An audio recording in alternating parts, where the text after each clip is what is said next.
Hi and welcome to Growing in Harmony, and I'm here today. We're going to talk about our wreath kits that we're doing this year.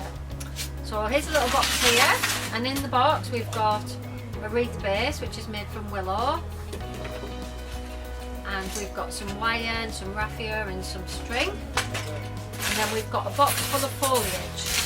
There's all sorts of different foliage in here which I'm going to separate. So this is holly, it's not sharp holly, so that's quite nice, and that's got some berries on it. This is ivy. Now the holly and the ivy I'm just going to put to one side because we're not going to need those until later. They're the things that go on last. And then I've got a selection of foliage in here, different types of conifer.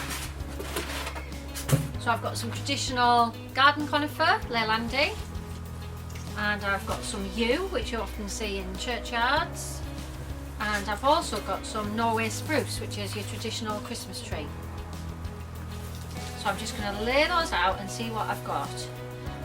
Now what you can do first of all is get your base, and then you'll need to get yourself a piece of ribbon or whatever you're going to tie it with. You could use the raffia.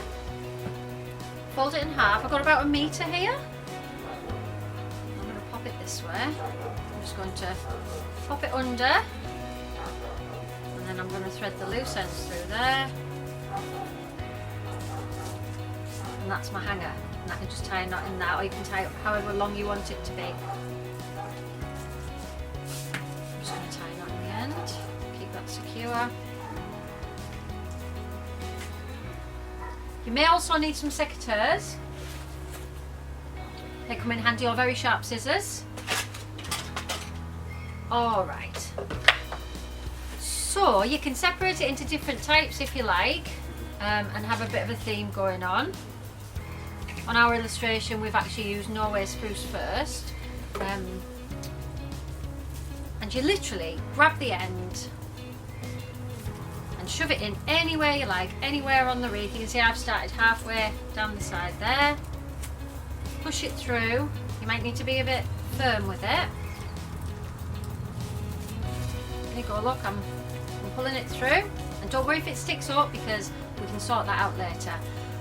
One of the most important things you need to remember, this is a top tip, is that the end of each piece of foliage also needs to be tucked in. It's really, really important that you get that tucked in and made secure. If you get it pushed in securely enough and it won't go in, you can always chop it off with your secateurs. But I like to have it in there, I just feel it gives it a bit of extra stability. So that's in there. So I've started going down that way. I'm going to go with a different piece of foliage this time, and I'm just going to go a little bit further along from where the end of that one is. Same thing again, find a hole in the willow, push it through, get my end, walk it through. And you can see it's looking a little bit wild and chaotic. That's absolutely fine. Just don't panic about that. Every year I do this, I have perfectionists who I can see look worried because it's a little bit out of control. That's absolutely fine. Towards the end you'll see there's no problem at all. Then I'm going to get some yew. I'm going to thread that through. Sometimes you have to be a bit tough with it because the willow isn't as supple as you might like, but just persevere and find a bigger hole if it's not a problem. And if it doesn't go in or it's too baggy, we can always wire it or tie it together, so you don't need to worry about that either. And I'm just going around the wreath with pieces of foliage. Now the best way I've found over the years is to do it all in the same direction. So I'm pushing down with my stem that way, down with my stem, and I keep turning it and pushing down with the stem. It just makes it more straightforward. However, it is not set in stone, and every year I do groups where people don't do that and it looks absolutely perfect. So it's literally, don't panic if you realise you haven't done that, because it won't be a problem in the long run. And sometimes I've had people that make wreaths and it can be the same back or front. It could be used either way, which I've never managed to pull that off, so I don't know how they do that, but that is a thing as well. So I'm going kind of, I've done spruce, conifer, yew, spruce, and then conifer, And that's just how it's happened today. It's not like I hadn't planned that or anything. And sometimes when you're doing this, you're not thinking, which is lovely. You just zone out and just play with the foliage, because that's what this is really. It's us adults having a play, playing with nature. And I'm going to put some more yew in, and I'm just, as you can see, I've almost filled the wreath base there. And it may take more than one layer, but we'll see.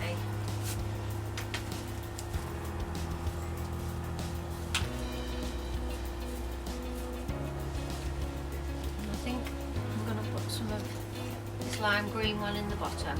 I like that one. If you've got this sort of any greenery growing in your garden, feel free to add that as well. You don't just have to use what's in the box. There's lots of ivy growing around at this time of year. We've got two different types of ivy here actually. We've got the long wrathy ivy, and actually we've got a large leafed and a small leaf. And then we've got this ivy here which has the berries. And that makes a lovely feature with the holly at the end.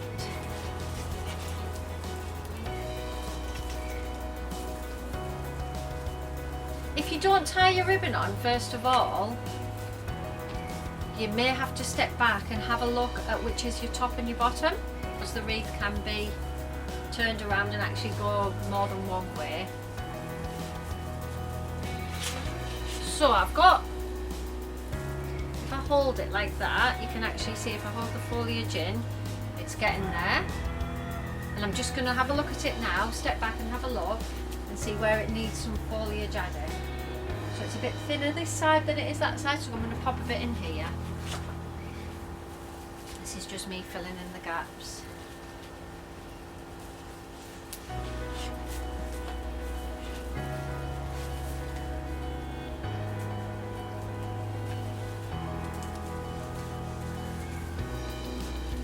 The reason I'm holding it like this is because I want to be able to see what it'll be like when I wrap it. So I think that's about even now. Maybe a little bit more at the top there, but I might add some ivy at the top there. What I'm going to do though is I'm going to wrap it first. So I've got some of the raffia. So this is one I made earlier. You can see it's still, just wrapped that one with raffia, and you can see what that's like. This was a very wild one, and what I've done is I've wrapped it and I've pulled little bits of foliage over it so that I don't see the raffia so much. But when I come to add my pine cones and my bits of orange on this will be covered over anyway, so I'm not too bothered about that. And I quite like that. I think that's going to be the top and that's going to be the bottom. And that's the raffia. But we've also got some little bits of nice green hemp yarn here. And I'm just going to have a little go at tying in some of the foliage there. Or at this point, it's a good idea, if there's foliage you haven't used, to put that back in the box, because it gets a little bit confusing. And then you can always get it out if you need to add more.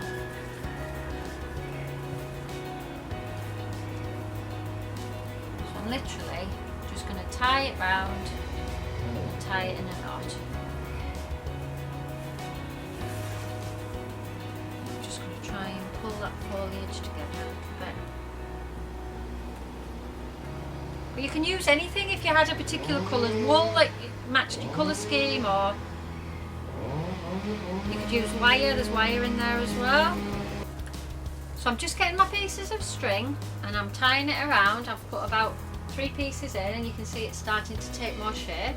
I've got this little bit, I do like a bit of a sweep, but I'm not going to have it so big, so I'm just going to put another little bit on the bottom there. But I think you could actually leave some bits out. I like it a little bit wild and natural. And what I love about this is just, it's down to personal choice, and it's just so nice that everybody creates something different with the same ingredients. Give you all the same box and you'll all create something totally different. Yeah, I like that. So I've wrapped that in there and I'm just going to put the ends off. And I'm just going to tuck a couple of the bits in. You don't have to tie it all in.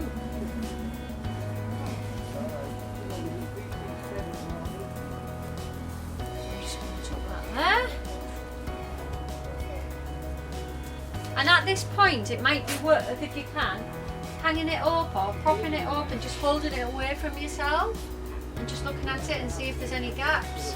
I've got that bit sticking out there which I don't need, so that's going a little bit wild on itself. I might just chop that off actually, I don't think I need that bit. I'm just going to chop that off there. And at this stage as well, I'm going to look at the back of the wreath and see if there are any bits. You can see I've got a bit sticking out there. Now I don't know whether I'm going to be able to tuck that in, it's quite big, but oh yes, there it goes, it's popping in there. So any bits of loose ends that you've got can be tucked in there as well. I've got a big branch sticking out the top there, so I'm just going to chop that little end off there.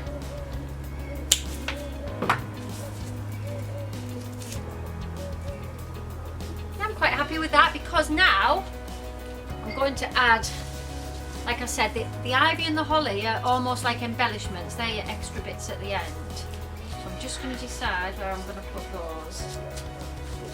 And I'm just going to thread them through. Because I've got mine tied on with bits of string, I'm going to use that string to just hold that.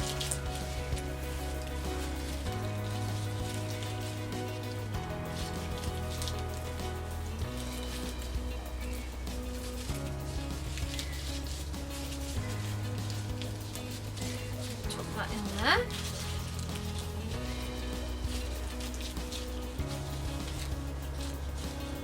Might need a little bit of wire on there. So if you're going to use something with wire, very, very straightforward. Just pull a piece out. You can cut it down if you want. These are quite long. I'm just going to wrap it around the stalk. In fact, I might pop it up a bit further. Just wrap the wire around and then just spin. Like a sandwich tie bag. Really straightforward. And in floristry and in gardening, they say that odd numbers are better, so you might want to have 3 of something or 1 of something, or alternatively you might like even numbers. People do tend to have a preference either way. But it just doesn't matter, it's like I say, it's entirely up to you. And I've wrapped that around the entire wreath there, so that'll add a bit more security as well. Keep it together.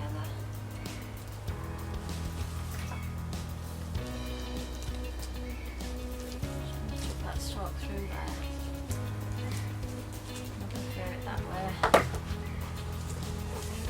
I quite like that, so that's opposites, so I quite like that. And I'm just going to keep adding a few more bits to this. So once you're happy with the bulk of your foliage, it's time to play about with your embellishments. And I do include the holly and the ivy in the embellishments because they are really added as an afterthought. They don't create the bulk. This is the bit that takes all the time, you know, you can faff and faff and faff, but I would suggest having a cup of tea and really enjoying this part because this is the creative bit. So I've just added a little bit more ivy there. I've got my holly, I've got my other piece of ivy, and I'm going to get some oranges. Well, I've actually got an orange and a lime here. And it's really simple, just need to get a piece of wire and I'm just going to thread the wire up right next to the peel through the fruit. And I think I'm going to put these two together. I like it that way, so I'm going to put that way. And these smell absolutely gorgeous, so every time you go past your wreath you'll get a lovely smell of Christmas. Just like we did before, I'm just going to twist it. And then that will tie onto your wreath, wherever you want it to go. And you just need to make sure you get a couple of branches. You can tie it around the whole wreath, or you can just tie it around a couple of branches. If it's going outside, you want to make sure it's as secure as it can be. Because obviously it could get windy. And I'm just twisting it around the back.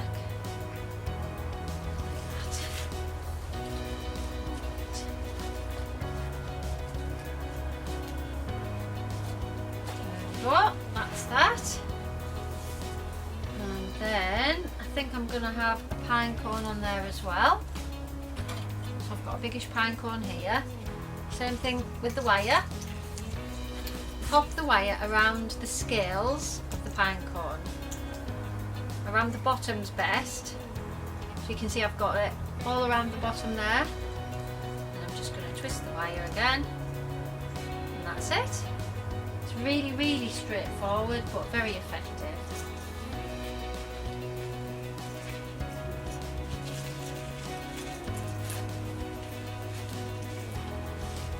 And loads of natural stuff will go on to your wreath if you want it.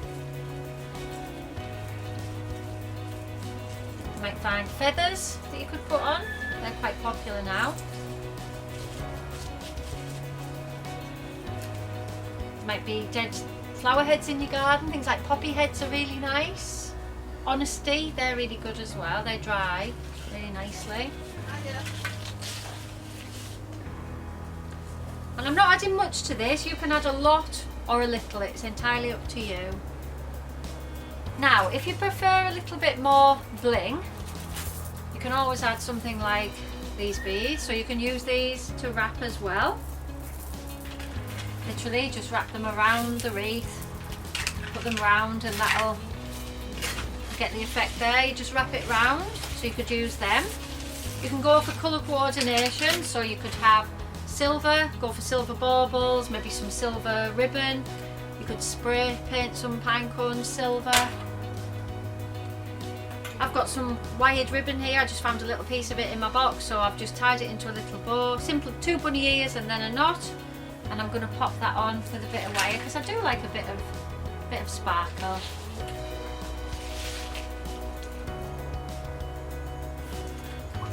Same bit of wire again. Just popping it through the back of the bow.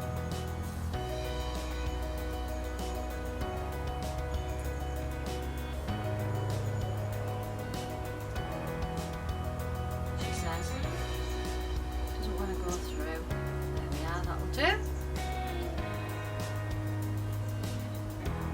Tell you what's popular now as well at the moment, these LED lights you can get them from the pound shop or lots of other little shops, and just wrap them around, and they've got a little battery pack. And what we found is if you wire the battery pack on underneath the wreath, it looks so pretty.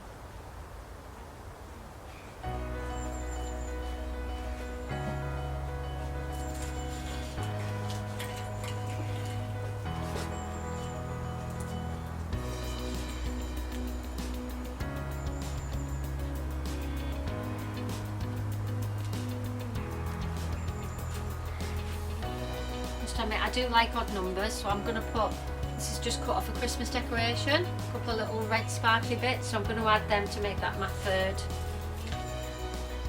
thing. I'm just going to wire them together. I might even put these with a pine cone, I think.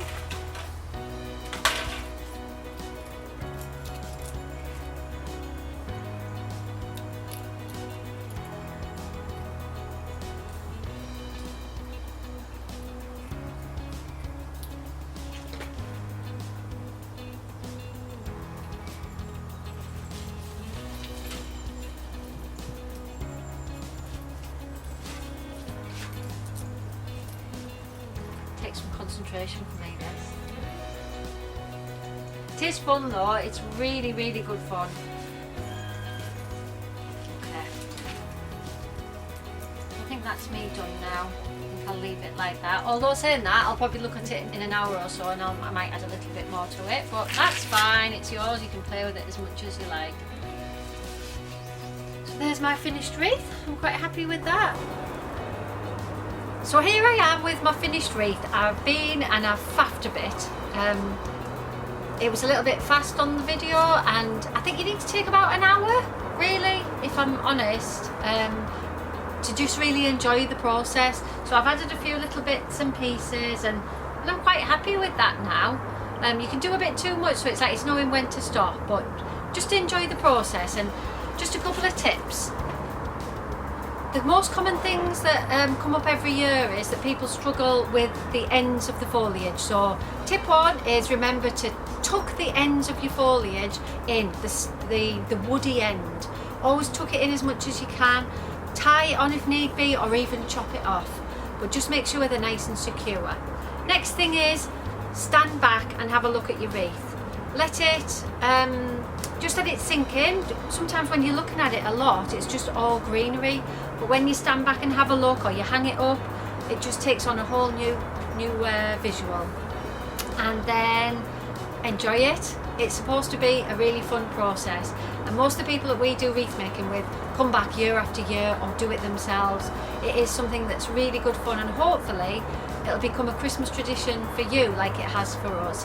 Well, I hope you've enjoyed this. Thank you so much for watching, and a very, very Merry Christmas from us all.